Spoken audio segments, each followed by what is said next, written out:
أسألك يا من هو الله الذي الحمد للہ رب العالمین والصلاة والسلام علی سید الانبیاء والمرسلین اما بعد اعوذ باللہ من الشیطان الرجیم بسم اللہ الرحمن الرحیم وَكَذَلِكَ جَعَلْنَاكُمْ أُمَّةً وَسَطًا لِتَكُونُوا شُهَدَاءَ عَلَى النَّاسِ وَيَكُونَ الرَّسُولُ عَلَيْكُمْ شَهِيدًا صدق اللہ العظیم اللہم صلی علی محمد وعلی آل محمد وبارک وسلم رب اشرح لی صدری ویسر لی امری واحلل عقدۃ من لسانی یفقہوا قولی واجعل لی وزیرا من اہلی آمین یا رب العالمین۔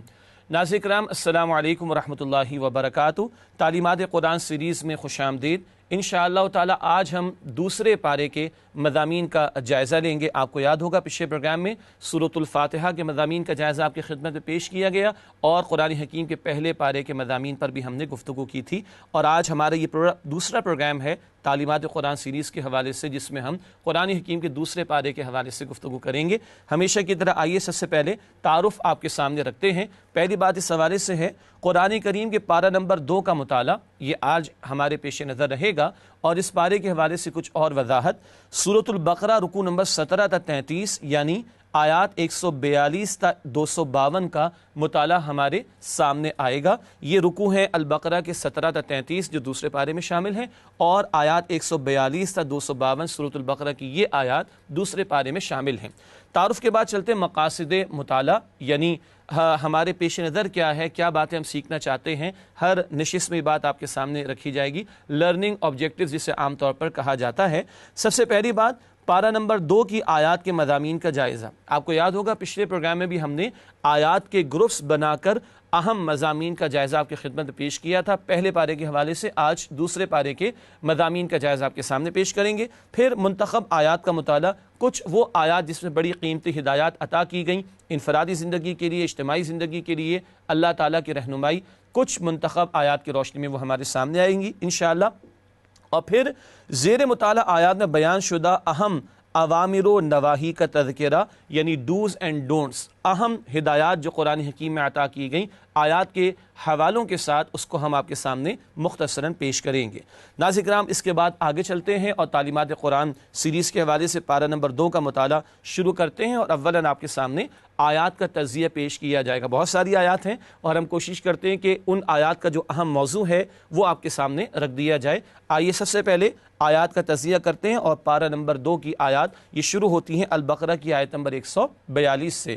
ناظرین کرام سب سے پہلے تجزیہ پیش خدمت ہے سورہ البقرہ کی آیات 142 تا 145 کا۔ اس مقام پر ذکر آ رہا ہے تحویل قبلہ کا حکم اور تحویل امت کی علامت۔ شفٹنگ اور قبلہ کا حکم، بیت المقدس کی بجائے بیت اللہ کو قبلہ بنانے کا حکم دیا گیا، اور یہ علامت تھی امت کی تبدیلی کی کہ بنی اسرائیل کو منصب امامت سے معزول کر کے نبی اکرم صلی اللہ علیہ وسلم کی امت کو منصب امامت پر فائز کیا جا رہا ہے۔ اس کے بعد اگلی آیات ہیں آیات 146 تا 147۔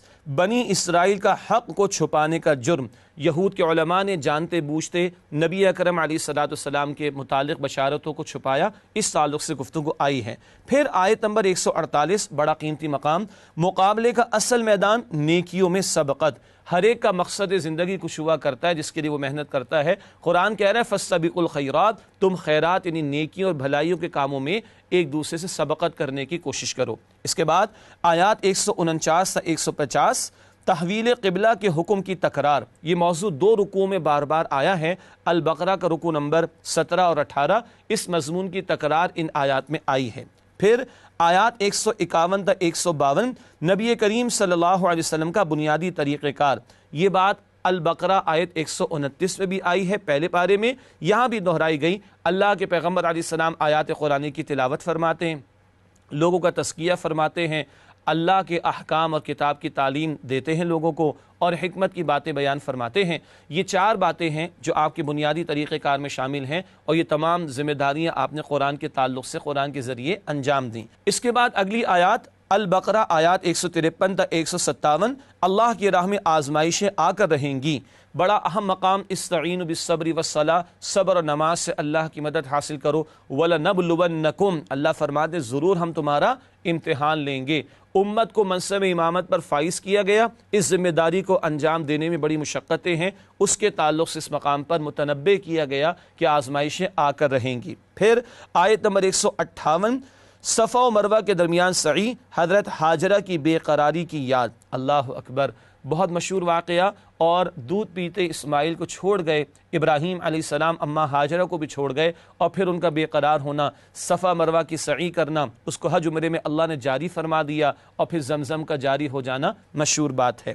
اس کے بعد سورۃ البقرہ آیات 159 تا 163، اللہ کی لعنت ہے حق کو چھپانے والوں پر، خصوصاً اہل کتاب میں سے یہود کا ذکر، جنہوں نے جانتے بوجھتے اللہ کی کتاب میں سے حق کو چھپایا، تو اللہ کی بھی لعنت اور فرشتوں کی بھی لعنت اور سارے انسانوں کی بھی لعنت کا ذکر آیا۔ اس کے بعد آیت نمبر 164، بہت طویل آیت ہے، ایک آیت میں کئی آیات یعنی نشانیوں کا بیان۔ آیت کے معنی نشانی، جس کو دیکھ کر کچھ یاد آئے، اس کائنات میں اور ہمارے وجود میں اللہ کی نشانیاں بے شمار ہیں، ان پر غور و فکر کے قرآن بار بار دعوت دیتا ہے، اور اس ایک آیت البقرہ 164 میں، آیت نمبر 164 میں کم از کم 10 نشانیوں کا ذکر کیا گیا ہے۔ پھر آیات 165 تا 167، دنیا دار قائدین کی پیروی کا حسرت ناک انجام۔ کل یہ معاملہ ہوگا کہ جنہوں نے آنکھیں بند کر کے دنیا پرست قائدین کی پیروی کی ہوگی، وہ بیچارے حسرت کر رہے ہوں گے، مگر کل کی حسرت کا کوئی فائدہ نہ ہوگا۔ یہ مضمون کم از کم 6 مرتبہ قرآن حکیم میں بیان کیا گیا ہے۔ پھر آیات 168 تا 173، رزق حلال کھانے کی تلقین، حلال بھی کھایا جائے اور طیب بھی کھایا جائے، اس کی بھی تشریح انشاءاللہ آگے آپ کے سامنے بیان کی جائے گی۔ پھر آیات 174 تا 176، علماء سو پر اللہ کا غضب، وہ علماء خصوصاً بنی اسرائیل کے علماء سو، برے علماء کہ جنہوں نے اللہ کی کتاب کی آیات کو دنیا کے چند ٹکوں کے خاطر فروغ کر ڈالا، ایسوں پر اللہ کی لعنت اور اللہ کے غضب کا ذکر، اللہ ان سے کلام بھی نہیں فرمائے گا، یہ تفسیر بیان کی گئی۔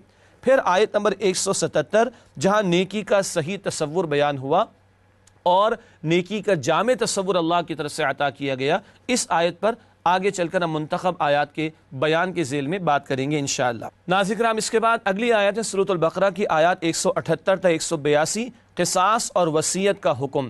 قصاص یعنی جان کے بدلے جان لی جائے گی، اور اسی سے جانوں کی حفاظت ہو سکتی ہے، اس کی تفصیل عطا کی گئی، اور وصیت کے بارے میں بھی ایک ابتدائی حکم عطا کیا گیا۔ پھر آیات 183 تا 184، روزے کا ابتدائی حکم، اولین دور میں ایک سہولت دی گئی تھی، اس کا تفصیلاً ذکر کیا گیا، اور روزے کا مقصد بھی بیان کیا گیا، لعلکم تتقون، تاکہ تم میں تقوی پیدا ہو۔ پھر آیت نمبر 185، رمضان المبارک کے روزوں کی فرضیت، کہ شہر رمضان الذی انزل فیہ القرآن، رمضان کا مہینہ وہ جس میں قرآن نازل کیا گیا، اور آگے چل کے فرمایا کہ فمن شہد منکم الشہر فلیصم، تم میں سے جو کوئی اس ماہ مبارک کو پائے اس پر لازم ہے کہ اس کے روزے رکھے۔ پھر آیت نمبر 186، اللہ تعالیٰ ہر دعا کا جواب دیتا ہے، اللہ قریب ہے، جب پکارو وہ تمہاری پکار کو سنتا ہے، بتایا گیا ہے۔ پھر آیت نمبر 187، مسلمانوں اور یہودیوں کے روزے کا فرق، وہ بھی بیان ہوا کہ وہ رات کو سوتے اور ان کا روزہ شروع ہو جاتا، مسلمانوں کے لیے سحری کی بھی تلقین کی گئی ہے۔ اور اسی آیت نمبر 187 میں لفظ لباس اللہ نے استعمال فرمایا زوجین کے قرب اور تعلق کو بیان فرمانے کے لیے۔ پھر البقرہ کی آیت نمبر 188، زندگی بھر کے روزے کا حکم، اور وہ ہے حرام سے اپنے آپ کو بچانا۔ جیسے روزے کی حالت میں حلال چیزوں کو چھوڑ دیا جاتا ہے، تو پوری زندگی کا روزہ کیا ہے؟ حرام سے اپنے آپ کو بچانا، اللہ کی منع کردہ باتوں سے اپنے آپ کو بچانے کی کوشش کرنا۔ پھر آیت نمبر 189، نیکی کا خود ساختہ رسومات سے تعلق نہیں۔ عربوں میں کچھ بگاڑ پیدا ہو گیا تھا، قریش میں کچھ بدعات آ گئی تھی حج کے حوالے سے، اور من چاہی باتوں کو وہ عبادت کے طور پر اختیار کرتے، ایسی ایک ان کی بری رسم کی نفی کی گئی ہے اس مقام پر۔ پھر آیات 190 تا 195، اللہ کی راہ میں لڑنے کا حکم، مدنی دور ہے، سورۃ البقرہ وہاں نازل ہو رہی ہے، قتال کا حکم بھی آ گیا، اور بتایا گیا کہ اہم مقصد کیا ہے، تاکہ فتنہ ختم ہو اور اللہ کی زمین پر اللہ کا دین قائم ہو جائے، اس تعلق سے قتال کے ضمن میں ہدایات عطا کی گئیں۔ پھر آیات 196 تا 203، حج اور عمرے کے لیے احکامات، یہ بھی بتایا گیا کہ حج اور عمرہ ادا کرو تو اللہ کی رضا کے لیے۔ پھر حج سے متعلق کچھ احکامات کا ذکر آیا، کہیں تم پھنس جاؤ، کہیں گھیر لیے جاؤ تو اس میں کیا کیا جائے گا، احرام کھول دیا جائے گا، اس کی تفصیلات بیان کی گئیں۔ پھر حج تمتع کے حوالے سے بھی ذکر کیا گیا کہ عمرے اور حج کو تم ملا لیتے ہو تو قربانی اللہ کی راہ میں تمہیں پیش کرنا ہوگی، اور بھی مسائل یہاں پر بیان کیے گئے۔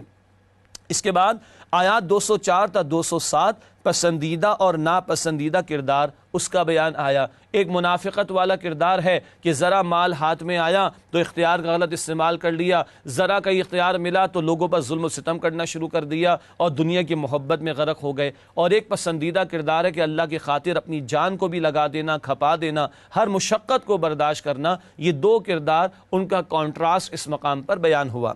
پھر البقرہ کی آیت نمبر 208 تا 210 پورے کے پورے اسلام پر عمل کرو، اس کا تقاضا آیا۔ اس آیت پر بعد میں بھی ہم بات کریں گے، اور بتایا گیا کہ اللہ کا واضح تقاضا تو آ گیا، پورے اسلام پر عمل کرو، پھر بھی تم نہیں مانتے تو پھر اللہ کا عذاب اس سے ڈرایا گیا ہے۔ پھر آیات 211 تا 212 ناشکری سے نعمت چھن جاتی ہے۔ بنی اسرائیل کا ذکر ہوا، ناشکری کی، اللہ نے نعمت واپس لے لی۔ ہم مسلمانوں کو بھی سمجھایا جا رہا ہے، قرآن کی، ایمان کی دولت ملی ہے، اس کی حفاظت کرنا اور اس کا شکر ادا کرنا۔ اس کے بعد البقرہ کی آیت نمبر 213 ہے تفرقے کا سبب بڑا بننے کی خواہش، ارج ٹو ڈومینیٹ۔ یہ یہود کا معاملہ کیا ہوا؟ حسد میں آ گئے، ہم سے لے کر بنی اسماعیل میں کیوں نبوت دے دی گئی، ہم تو نہیں مانتے۔ یہ بڑا بننے کا شوق انسان کو جانتے بوجھتے حق سے دور کر دیتا ہے۔ اس کے بعد آیت نمبر 214 جنت مشکلات سے گھیر دی گئی ہے، بہت ہی ہلا دینے والا مقام ہے قرآن حکیم کا۔ جنت چاہتے ہو تو جان تک کا نذرانہ پیش کرنا پڑے گا، بڑے مصائب تم پر آئیں گے۔ اس آیت پر بعد میں انشاءاللہ ہم گفتگو کریں گے۔ پھر آیت نمبر 215 انفاق کن کے لیے، کن کن لوگوں پر مال خرچ کیا جائے گا، والدین بھی ہیں، رشتہ دار بھی ہیں، تفصیل بتائی گئی۔ اس کے بعد اگلی آیت ہے سورۃ البقرہ آیت نمبر 216 جنگ کی فرضیت کا حکم۔ قرآن نے حکم دیا ہے کتب علیکم القتال، تم پر جنگ کرنا فرض کیا گیا ہے، البتہ اس کی اپنی شرائط اپنے مقام پر بیان کی جاتی ہیں۔ اس کے بعد اگلی آیت ہے سورۃ البقرہ آیت نمبر 217 حرمت والے مہینے میں جنگ کا حکم۔ حرمت والے 4 مہینے معروف ہیں، اس میں ویسے تو جنگ کرنا منع ہے، لیکن بتایا گیا کہ اگر مشرکین کریں تو تم بھی ان کا جواب دے کر جنگ کر سکتے ہو۔ پھر آیت نمبر 218 اللہ کی رحمت کن کے لیے ہے، اس کا مستحق بننا ہوگا، اللہ کی راہ میں ہجرت بھی، اللہ کی راہ میں جہاد بھی، یہ کر کے تم اللہ کی رحمت کے مستحق بن سکتے ہو، بتایا گیا۔ اس کے بعد آیات 219 تا 220 شراب، جوئے اور یتیموں کے بارے میں سوالات کے جوابات۔ شراب اور جوئے کے بارے میں یہ اولین آیات ہیں جو عطا ہوئیں، جہاں بتایا گیا کہ ان میں گناہ کا پہلو زیادہ ہے، نفع کا پہلو کم ہے، باز آ جاؤ۔ حتمی احکامات بعد میں عطا ہوئے سورہ نساء میں اور پھر سورۃ المائدہ میں۔ یتیموں کے بارے میں سوال آیا تو بتایا گیا وہ تمہارے بھائی ہیں، اپنے ساتھ ان کے مالوں کو ملا بھی لو تو کوئی حرج کی بات نہیں، لیکن اصلاح کا معاملہ کرنا، فساد نہ کرنا۔ اس کے بعد ایک طویل سلسلہ کلام ہے سورۃ البقرہ آیات 221 تا 242۔ یہ 4 رکوع ہیں، رکوع نمبر 28، 29، 30، 31، جہاں اللہ سبحانہ و تعالیٰ نے خاندانی زندگی کے حوالے سے رہنمائی عطا فرمائی۔ اس کے ذیل میں نکاح کے تعلق سے کچھ ہدایات، مشرکین سے نکاح کی ممانعت کا بیان ہے، حیض کے حوالے سے حکم عطا کیا گیا، طلاق کی کچھ تفصیلات عطا کی گئیں، 2 کی حد تک، 3 کا معاملہ تفصیل بتائی گئی ہے، خلا کا ذکر ہوا، مہر کی ادائیگی پر زور دیا گیا، رضاعت کے مسائل کا ذکر ہوا، بچے کو دودھ پلائے جانے پر زور دیا گیا۔ یہ خاندانی زندگی سے متعلق ہدایات اس مقام پر عطا ہوئیں۔ پروگرام کے آخر میں جب اوامر و نواہی پر بات کریں گے تو ان آیات میں سے کچھ کا لسٹنگ کے تحت آپ کے سامنے ذکر کیا جائے گا کہ کیا کرنے کے کام عطا کیے گئے اور کن کاموں سے روکا گیا۔ اور اس دوسرے پارے کے آخر میں، بالکل آخر میں آیات 243 سے 252 اللہ کی مدد کا ایمان افروز واقعہ، طالوت کی فتح کا بیان، بنی اسرائیل کی تاریخ کا واقعہ، اور جناب طالوت اللہ والے تھے، ان کو بادشاہت بھی عطا ہوئی، اور جالوت کے لشکر پر اللہ نے ان کے لشکر کو فتح عطا فرمائی۔ اس واقعے کو تفصیل سے بیان کیا گیا، اور وہاں ایک اہم ہدایت آئی کہ بارہا ایک چھوٹی جماعت اللہ کے حکم سے ایک بڑی جماعت پر غالب آ گئی۔ اس آیت پر آگے چل کر ہم بات بھی کریں گے انشاءاللہ تعالی۔ ناظرین کرام، یہ تو سورۃ البقرہ کی وہ آیات کے جو دوسرے پارے میں واقع ہوئی ہیں، ان کو آیات کے اعتبار سے اور موضوعات کے اعتبار سے ہم نے سمجھا ہے۔ یقیناً تفصیل نہیں بیان کی جا رہی، مقصود یہ کہ ایک اوور ویو پورے پارے کے مضامین کا ہمارے سامنے آ جائے، وہ آپ کے سامنے رکھا گیا۔ اب اگلا حصہ گفتگو کا وہ ہے منتخب آیات کا مطالعہ۔ ہر نشست میں، ہر پارے میں سے ہم چند آیات کا انتخاب کریں گے جن میں عملی ہدایات اور رہنمائی ہمارے سامنے آتی ہے، اور ان آیات کا ترجمہ اور مختصر سی وضاحت بھی آپ کے سامنے رکھیں گے۔ نسألك يا من هو الله الذي تو اب چلتے ہیں دوسرے پارے کی منتخب آیات کے مطالعے کی طرف سب سے پہلے جس آیت کا انتخاب کیا گیا وہ البقرہ کی آیت نمبر 143 ہے۔ امت کی ذمہ داری کا بیان اس مقام پر آیا، ارشاد ہوا وَكَذَلِكَ جَعَلْنَاكُمْ أُمَّةً وَسَطًا لِتَكُونُوا شُهَدَاءَ عَلَى النَّاسِ وَيَكُونَ الرَّسُولُ عَلَيْكُمْ شَهِيدًا۔ ترجمہ، اور اسی طرح ہم نے تم کو امت وسط بنایا ہے تاکہ تم لوگوں پر گواہ بنو اور رسول صلی اللہ علیہ وآلہ وسلم تم پر گواہ بنے۔ یہ ہے اس امت مسلمہ کی ذمہ داری کا بیان۔ چنانچہ اس کی تشریح میں پہلا نقطہ پیش خدمت ہے، شہادت کی ذمہ داری امت کے کاندھوں پر۔ پہلے اللہ نے رسولوں اور پیغمبروں کو بھیجا، آخر رسول نبی اکرم علیہ السلام تشریف لے آئے، آپ ذمہ داری ادا کر گئے، اب انسانیت پر اللہ کے دین کی گواہی پیش کرنا، یہ شہادت کی ذمہ داری امت کے کاندھوں پر ہے۔ ایک اور اہم نقطہ وہ ہے قول، عمل اور اجتماعی جد و جہد کے ذریعے شہادت۔ اللہ کے نبی علیہ السلام نے قول سے بھی پیغام پیش کیا، عمل کر کے بھی دکھایا، اور ایک اجتماعی جد و جہد برپا فرما کر دین کو قائم کر کے لوگوں کے سامنے پیش کیا۔ آج ہم کہہ تو دیتے ہیں اسلام بہترین دین ہے، اور یقیناً ہے، مگر دنیا کہتی ہے کدھر ہے؟ کہیں قائم کیا تو تقاضا ہے کہ قول سے بھی پیش کرے، عمل سے، کردار سے بھی دین کو پیش کریں، اور ایک اجتماعی نظام قائم کر کے دنیا کے سامنے پیش کریں کہ یہ اللہ کا دین ہے، آؤ اسے مانو اور اس کے تقاضوں پر عمل کرو، اور یہ اس کی برکات ہیں۔ یہ ہے امت مسلمہ کی ذمہ داری، شہادت علی الناس، لوگوں پر اللہ کے دین کی گواہی پیش کرنا۔ ناظرین کرام، اس کے بعد جس اگلی آیت کا انتخاب کیا گیا وہ البقرہ کی آیت نمبر 148 ہے، نیکیوں میں سبقت کرو، اس کا حکم۔ ارشاد ہوا وَلِكُلِّ وِجْهَةٌ هُوَ مُوَلِّيهَا فَاسْتَبِقُوا الْخَيْرَاتِ۔ ترجمہ، اور ہر ایک کے لیے ایک سمت مقرر ہے جس طرف وہ رخ کرتا ہے تو تم نیکیوں میں سبقت حاصل کرو۔ یہ آیت نمبر 148 کا ترجمہ آپ کے سامنے رکھا گیا۔ اس حوالے سے تشریح کا پہلا نقطہ، مقابلے کا اصل میدان نیکیوں میں سبقت۔ مال بھی لوگ جمع کر رہے ہیں، جائیدادیں بھی بنا رہے ہیں، مگر سب کو پتہ ہے سب ٹھاٹ پڑا رہ جائے گا جب لاد چلے گا بنجارہ۔ 2 فٹ نیچے جاؤ گے، جائے گا جب جہاں سے کچھ بھی نہ ساتھ ہوگا۔ 2 گز کفن کا کپڑا تیرا لباس ہوگا۔ تو جب 2 فٹ نیچے چلے گئے تو جانے والی شے ایمان اور اعمال کی پونجی ہے، اس میں سبقت کرنے، کمپیٹ کرنے کا، آگے بڑھنے کا حکم دیا جا رہا ہے۔ مزید آگے لکھا ہے اصل جیت یا ہار آخرت میں ہے۔ سکندر گیا تھا دنیا سے تو کہہ گیا تھا کہ یاد رکھ سکندر کے حوصلے تو عالی تھے، جب گیا تھا دنیا سے دونوں ہاتھ خالی تھے۔ تو اصل تو وہاں کی جیت اور وہاں کی ہار ہے جس کی فکر کرنے کی قرآن ہمیں ترغیب دلا رہا ہے۔ اگلی آیت ہے البقرہ آیت نمبر 153، مشہور آیت۔ مشکلات میں کرنے کا کام، اللہ کے دین کی سربلندی کے لیے، شہادت کے فریضے کے لیے سمت کو چن لیا گیا، اس کام میں مشقتیں تو ہیں، اس کے تعلق سے ہدایت دی جا رہی ہے۔ ارشاد ہوا یا ایھا الذین آمنوا استعینوا بالصبر والصلاۃ ان اللہ مع الصابرین۔ ترجمہ، اے ایمان والو صبر اور نماز سے مدد لیا کرو، بے شک اللہ صبر کرنے والوں کے ساتھ ہے۔ مشہور آیت ہے۔ آئیے اس کی تشریح کے 2 نقطے سمجھتے ہیں۔ پہلی بات، اللہ کی مدد کے حصول کے ذرائع، اللہ کی توفیق کے بغیر تم اللہ کی عبادت بھی نہیں کر سکتے۔ یہی سورۃ الفاتحہ میں ہم نے پڑھا ایاک نعبد و ایاک نستعین، اے اللہ ہم تیری عبادت کرتے ہیں اور تجھ ہی سے مدد مانگتے ہیں۔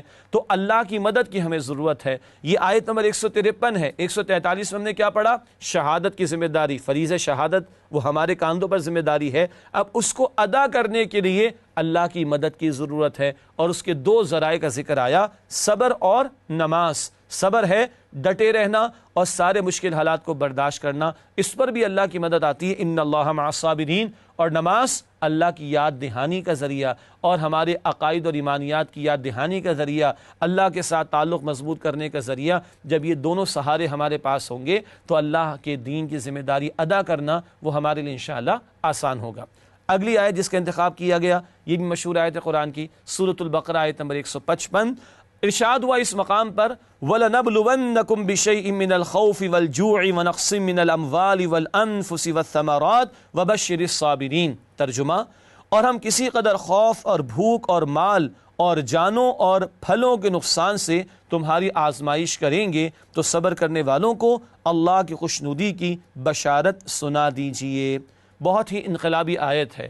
اللہ کی راہ میں مشقتیں تو آئیں گی، فقط پیر میں کانٹا چبھ جانے والی نہیں، فقط بخار آ جانے والی نہیں، فقط کاروبار کے نقصان والی نہیں۔ اللہ کے دین کی سربلندی کے لیے جب کھڑے ہوگے تو یہ سارے نقصانات کے لیے تمہیں تیار رہنا ہوگا۔ تشریح میں لکھا ہے دین پر عمل اور جد و جہد میں مشکلات لازم ہیں۔ اللہ کے پیغمبر کی زندگی سامنے رکھ لیجئے، اللہ کے راستے میں اللہ کے پیغمبر کو کتنا ستایا گیا، تو اب امتی بھی کھڑا ہوگا تو امتی کو ذہناً ان مشقتوں اور مشکلات اور آزمائشوں کے لیے تیار رہنا چاہیے۔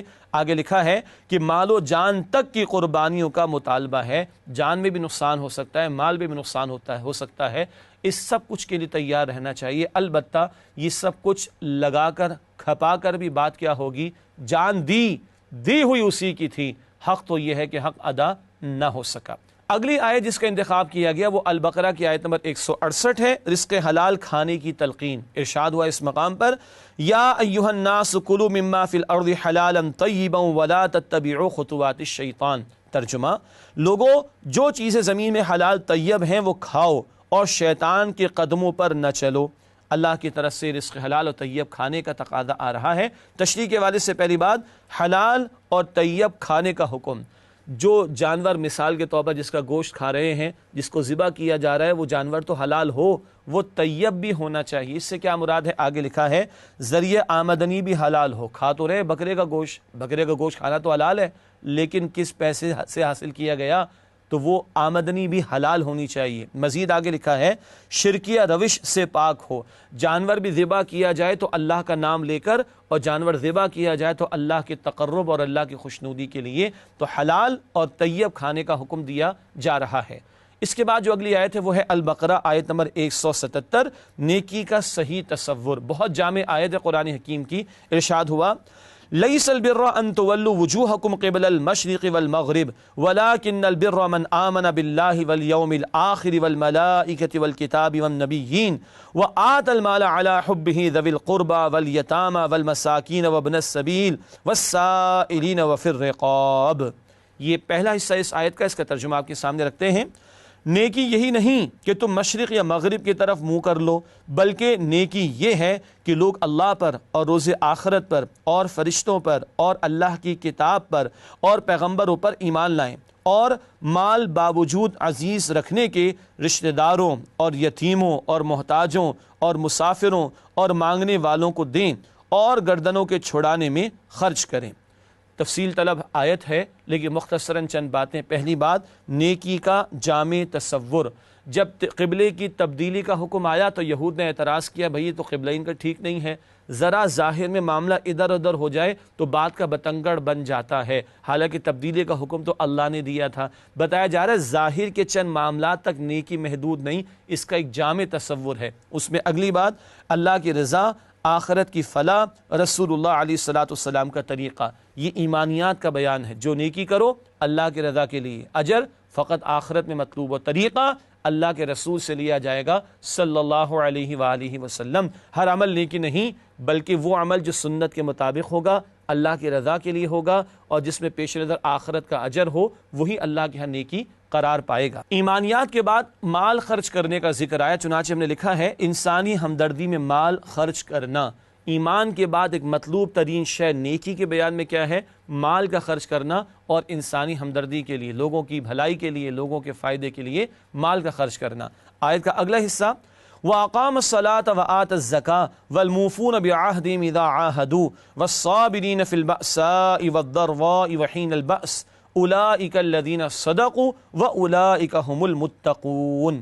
ترجمہ، اور نماز قائم کریں اور زکوٰۃ دیں، اور جب عہد کر لیں تو اس کو پورا کریں، اور سختی اور تکلیف میں اور جنگ کے وقت ثابت قدم رہیں، یہی لوگ ہیں جو ایمان میں سچے ہیں، اور یہی ہیں جو اللہ سے ڈرنے والے ہیں۔ اس آیت کے اس حصے میں چند باتیں اور آئیں۔ پہلا نقطہ، نماز اور زکوٰۃ کا اہتمام۔ عبادات کا بھی اہتمام کریں گے نیک لوگ، صرف سوشل ویلفیئر نہیں، اللہ کے ساتھ بھی معاملے کو ٹھیک رکھیں گے۔ نماز ایمان کو تازہ کرے گی، ایمان نیکی کی طرف لائے گا۔ زکوٰۃ یاد دہانی ہے سالانہ مال خرچ کرنے کی، وہ انسانی ہمدردی کے لیے مال خرچ کرنے کا ذکر بھی آیا تھا، وہ جذبہ زکوٰۃ کی ادائیگی سے تازہ رہے گا۔ پھر ایفاء عہد، معاملات انسانی وعدے سے جڑے ہوتے ہیں، اور نیک آدمی وہ ہے اللہ کی نگاہوں میں جو وعدے کو پورا کرنے والا ہو۔ ہم کہتے ہیں وہ وعدے کیا جو وفا ہو جائے، اور اللہ کہتا ہے نیک وہ ہے جو وعدے کو پورا کرنے والا ہو۔ اور آخر میں آیا صبر اور حق و باطل کے معرکے میں استقامت، صبر مشکلات میں بھی لیکن جنگ کے موقع پر بھی۔ کیوں؟ اللہ کے نیک بندے کی جنگ اللہ کے کلمے کی سربلندی کے لیے ہوگی۔ یہ ہے تصور، کہ یہ سچے ہیں جو یہ کام کرنے والے ہوں اور یہی متقی ہیں۔ ناظرین کرام، ایک وقفہ لینا چاہیں گے اور آپ سے ملاقات کرتے ہیں اس وقفے کے بعد، اور مزید منتخب آیات کا مطالعہ اس کے بعد آپ کے سامنے پیش کریں گے انشاءاللہ۔ السلام علیکم ورحمۃ اللہ وبرکاتہ۔ نسألك يا من هو الله الذي السلام علیکم ورحمۃ اللہ وبرکاتہ۔ ناظرین کا پروگرام میں آپ کو خوش آمدید کہتے ہیں۔ تعلیمات قرآن سیریز میں آج ہم قرآن حکیم کے دوسرے پارے کے حوالے سے مطالعہ کر رہے ہیں، اور وقفے سے پہلے منتخب آیات کا مطالعہ آپ کے سامنے پیش کیا جا رہا تھا۔ اگلی منتخب آیات کا مطالعہ آپ کے سامنے رکھتے ہیں۔ اگلی آیت جس کا انتخاب کیا گیا ہے سورۃ البقرہ آیت نمبر 179 179، قصاص کا حکم۔ ارشاد ہوا وَلَكُمْ فِي الْقِصَاصِ حَيَاةٌ يَا أُولِي الْأَلْبَابِ لَعَلَّكُمْ تَتَّقُونَ۔ ترجمہ، اور اے اہل عقل، حکم قصاص میں تمہاری زندگی ہے کہ تم قتل و خوریزی سے بچو۔ یہ ہے ترجمہ البقرہ آیت 179 کا۔ ایک ہی نقطہ تشریح میں آپ کے سامنے رکھ رہے ہیں۔ حکم قصاص پر عمل انسانی جان کی حفاظت کا ضامن ہے۔ قرآن کا مزاج یہ ہے کہ ان سزاؤں کا نفاذ علی الاعلان ہو تاکہ لوگ 10 مرتبہ سوچیں اس طرح کا جرم اس کا ارتکاب کرنے کے بارے میں، اور جب چند لوگوں کو سزا دی جائے گی، قاتل کو سزا قصاص میں دی جائے گی اور علی الاعلان دی جائے گی، تو کروڑوں کو عبرت حاصل ہوگی اور کروڑوں کی جانیں محفوظ رہیں گی۔ یہ قصاص کا حکم قرآن نے عطا کیا اور فرمایا عقل مندو اسی میں تمہارے لیے زندگی ہے۔ اگلی آیت ہے البقرہ آیت نمبر 186۔ اللہ ہر دعا کا جواب دیتا ہے۔ ارشاد ہوا وَإِذَا سَأَلَكَ عِبَادِي عَنِّي فَإِنِّي قَرِيبٌ أُجِيبُ دَعْوَةَ الدَّاعِ إِذَا دَعَانِ فَلْيَسْتَجِيبُوا لِي وَلْيُؤْمِنُوا بِي لَعَلَّهُمْ يَرْشُدُونَ۔ ترجمہ، اور اے پیغمبر، جب آپ صلی اللہ علیہ وسلم سے میرے بندے میرے بارے میں دریافت کریں تو فرما دیجئے کہ میں تو تمہارے قریب ہوں۔ جب کوئی پکارنے والا مجھے پکارتا ہے تو میں اس کی دعا قبول کرتا ہوں، تو ان کو چاہیے کہ میرے حکم کو مانیں اور مجھ پر ایمان لائیں تاکہ ہدایت پا سکیں۔ اللہ کی پکار لگ رہی ہے، پکارو تو میں تمہاری پکار سنوں گا۔ تشریح کا پہلا نقطہ، اللہ بندے کے قریب اور دعا قبول کرنے والا ہے، بہت قریب ہے۔ سورہ قاف میں آتا ہے نحن اقرب الیہ من حبل الورید، اللہ نے فرمایا کہ ہم انسان کی شہرک سے بھی زیادہ اس کے قریب ہیں۔ اگلا نقطہ، قبولیت دعا کے لیے احکامات الہی کی پیروی ضروری ہے۔ ہم چاہتے ہیں کہ اللہ ہماری سنے، تو اللہ کہتے ہیں میری بات تو مانو، مجھ پر ایمان تو رکھو، it's a two way traffic, تم میری مانو میں تمہاری مانوں گا، تم میرے احکامات پر عمل کرو، میں تمہاری دعائیں قبول کروں گا۔ جواب مل گیا کیوں دعائیں قبول نہیں ہوا کرتی؟ اللہ کی نافرمانیاں رکاوٹ بن جاتی ہیں۔ اگلی آیت البقرہ آیت نمبر 193، اللہ کی راہ میں لڑنے کا حکم۔ ارشاد ہوا وَقَاتِلُوهُمْ حَتَّى لَا تَكُونَ فِتْنَةٌ وَيَكُونَ الدِّينُ لِلَّهِ۔ ترجمہ، اور ان سے اس وقت تک لڑتے رہنا کہ فساد نابود ہو جائے اور دین یعنی نظام اللہ ہی کے لیے ہو جائے۔ یہ قتال کا حکم اور اس کے مقصد کا تعین خود اللہ تعالیٰ نے فرما دیا۔ پہلا نقطہ، مقصد قتال وہ کیا ہے؟ فتنے کا خاتمہ۔ فتنہ ایسے حالات کو بھی کہتے ہیں جب اللہ کی کامل بندگی ممکن نہ ہو، اس کے خاتمے کے لیے اگر جنگ بھی کرنا پڑے، شرائط ہیں اس کے اپنے مقام پر، تو جنگ بھی کی جائے گی۔ اور اہم مقصد کیا ہے؟ اللہ کے دین کا غلبہ۔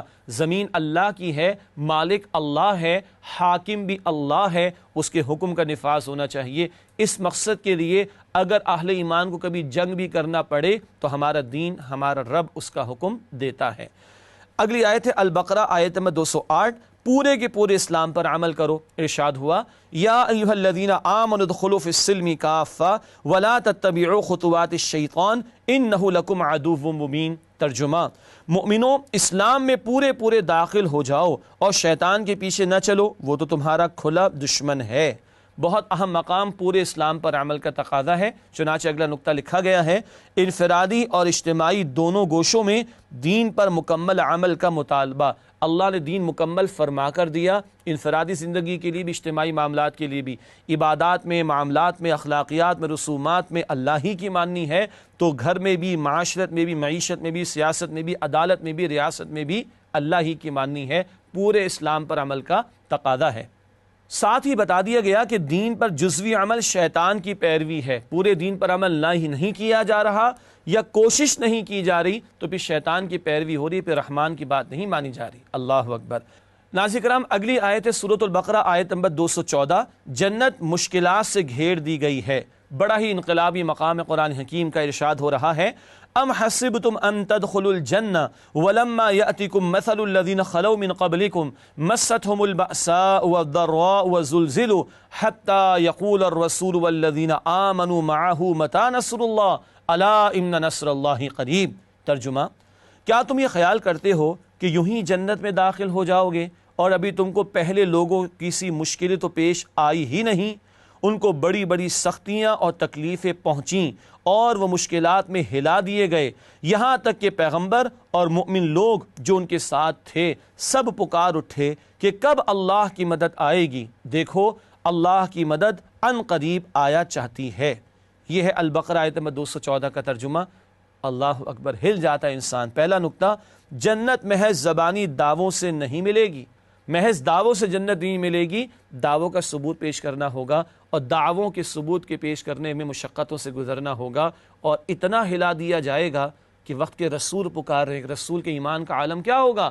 اللہ تیری مدد کب آئے گی؟ تب کہا جا رہا ہے کہ اللہ کی مدد آیا چاہتی ہے۔ چنانچہ آگے لکھا ہے سخت آزمائش اور سختیوں سے گزر کر جنت کا وعدہ ہے۔ بخاری کی حدیث بھی ہے جنت کو مشقتوں سے گھیر دیا گیا ہے اور لوگ آسان سمجھتے ہیں مسلمان ہونا۔ اگلی آیت کی طرف چلتے ہیں، البقرہ آیت نمبر 231، نکاح اور طلاق کے مسائل۔ 4 رکوع میں تفصیلات آئی ہیں، ایک آیت کے ذیل میں ایک نقطہ بیان کرنا چاہوں گا آپ کے سامنے۔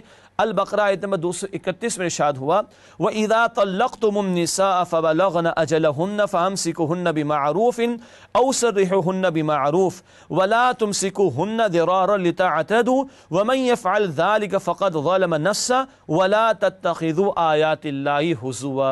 ترجمہ، اور جب تم عورتوں کو 2 دفعہ طلاق دے چکو اور ان کی عدت پوری ہو جائے تو انہیں یا تو حسن سلوک سے نکاح میں رکھو یا عمدہ طریقے سے رخصت کر دو، اور اس نیت سے ان کو نکاح میں نہ رہنے دینا چاہیے کہ انہیں تکلیف دو اور ان پر زیادتی کرو، اور جو ایسا کرے گا وہ اپنا ہی نقصان کرے گا، اور اللہ کے احکام کو ہنسی اور کھیل نہ بناؤ۔ یہ البقرہ آیت نمبر 231 کا ترجمہ ہے۔ طلاق جیسے حساس موضوع پر تفصیلی رہنمائی اللہ نے عطا فرمائی ہے۔ پہلا نقطہ پیش کرنا چاہوں گا تشریح کا، طلاق جیسے ناخوشگوار معاملے میں بھی خوبصورت ہدایات۔ اللہ اکبر، 2 طلاق کی حد تک تو رجوع کا امکان ہوتا ہے، اور اگر 3 طلاقیں ہی کسی نے دے دی تو معاملہ ختم ہو جاتا ہے، لیکن قرآن کہہ رہا ہے عمدگی کے ساتھ فارغ کرو۔ ناگوار معاملہ ہے، کوئی پسندیدہ بات تو نہیں، لیکن اتنے ناگوار معاملے کے حوالے سے، اتنے حساس معاملے میں جہاں جھگڑے تک ہو گئے ہیں، قرآن کہتا ہے عمدگی سے معاملے کو پائے تکمیل کو پہنچاؤ۔ یہ ہمارا دین اتنا پیارا کہ ایسے ناخوشگوار معاملات میں بھی خوبصورت تعلیمات عطا فرماتا ہے۔ تو نوٹ فرمائیے گا، دین کی عمومی ہدایات کتنی عمدہ ہوں گی۔ نکاح کے بعد کے معاملات، گھر کی زندگی کے معاملات، زوجین کا باہمی تعلق، اولاد کے ساتھ معاملہ، خاندانی تعلقات، رشتہ داروں کے ساتھ معاملات، سسرالی رشتہ داروں کے ساتھ معاملات، کتنی پیاری تعلیمات ہمارے دین کی ہوں گی، اندازہ کیا جا سکتا ہے۔ مزید فرمایا یہ اللہ کی آیات، ان کے ساتھ کھیل تماشا نہ کرو۔ اللہ نے احکامات دیے، ان کی پاسداری اگر لوگ نہیں کر رہے تو گویا وہ اللہ کے غضب کو دعوت دے رہے ہیں۔ اگلی اور آخری آیت جس کا انتخاب کیا گیا ہے وہ ہے البقرہ آیت نمبر 249 to 49، اللہ کی مدد کا ایمان افروز واقعہ۔ ارشاد ہوا قال الذين يظنون انهم ملاقو الله كم من فئة قليلة غلبت فئة كثيرة بإذن الله والله مع الصابرين۔ ترجمہ، جو لوگ یقین رکھتے تھے کہ ان کو اللہ کے حضور حاضر ہونا ہے، وہ کہنے لگے کہ بسا اوقات تھوڑی سی جماعت نے اللہ کے حکم سے بڑی جماعت پر فتح حاصل کی ہے، اور اللہ صبر کرنے والوں کے ساتھ ہے۔ یہ جناب طالوت کے لشکر کا واقعہ، کم تعداد والوں کو اللہ نے جالوت کے بہت بڑے لشکر پر فتح عطا فرمائی، اور یہ واقعہ سنا کر مسلمانوں کو بدر کے لیے تیار کرایا جا رہا ہے کہ البقرہ بدر سے قبل اور ہجرت کے بعد نازل ہوئی ہے۔ پہلا نقطہ تشریح کا، اہل ایمان کا بھروسہ مقدار، سامان، اسباب پر نہیں ہوتا بلکہ مسبب الاسباب پر ہوتا ہے۔ چنانچہ آگے لکھا ہے فیصلہ کن شے مسبب الاسباب پر توکل ہے، اللہ پر توکل۔ تو اللہ کے حکم اور اذن سے ایک چھوٹی جماعت بڑی جماعت پر بارہا غالب آ گئی، اور بدر میں بھی ایسا ہوا کہ 313 جو اللہ والے تھے، ڈیسائیڈنگ فیکٹر کیا ہے؟ اللہ ان کے ساتھ ہے، تو ان 313 کو اللہ نے 1000 کے تیاری کے ساتھ آنے والے لشکر کے مقابلے میں فتح عطا فرمائی۔ ہمارے لیے فوڈ فار تھاٹ یہ ہے، اللہ پر اعتبار ہے یا مخلوق پر ہی ہم تکیہ کیے بیٹھے رہتے ہیں؟ ناظرین کرام، الحمدللہ چند منتخب آیات کا ترجمہ اور ان کا بیان آپ کے سامنے رکھا گیا۔ ناظرین کرام، اگلے پروگرام میں انشاءاللہ 30 پارے کا مطالعہ آپ کی خدمت میں پیش کریں گے۔ تب تک کے لیے اجازت، وآخر دعوانا ان الحمدللہ رب العالمین، والسلام علیکم ورحمۃ اللہ وبرکاتہ۔ نسألك يا من هو الله الذي